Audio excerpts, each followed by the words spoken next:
The last time Sri Lanka and Australia played an ODI in Colombo, the R. Premadasa Stadium was transformed into a sea of yellow.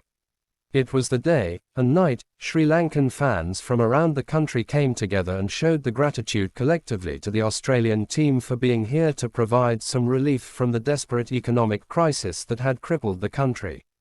They are all set to fill up the Premadasa again on Wednesday, which also happens to be a national Poya holiday, but this time in the traditional blue jerseys to throw their support behind their own team. It's a two-match ODI series that might not have much at stake for either team. While Australia will use these two games as their preparation for the Champions Trophy that starts next week, for Sri Lanka there's basically pride and a trophy to play for.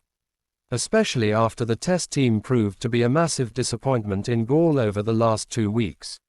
Both teams held the customary match eve training session inside an empty Premadasa on Tuesday, with the Australian session quite indicative of the bit of uncertainty around the makeup of their team.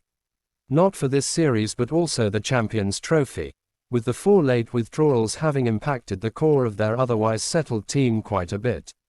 Jake Fraser McGurk, in his singlet, was the one who spent most time batting on the centre wicket, his session lasting for nearly an hour. While he was smashing the ball around, Marnus Labuschagne, Glenn Maxwell and Matt Short all took turns to get their batting routines done on a hot afternoon in Colombo. Tanveer Sangha wheeled away mostly in the company of the local bowlers. Steve Smith, who will lead Australia in this series, mainly went through some fielding and throwing drills before running laps around the ground with Alex Carey and Josh Inglis, both of whom also didn't have a bat, all three of course coming off centuries in the Test series.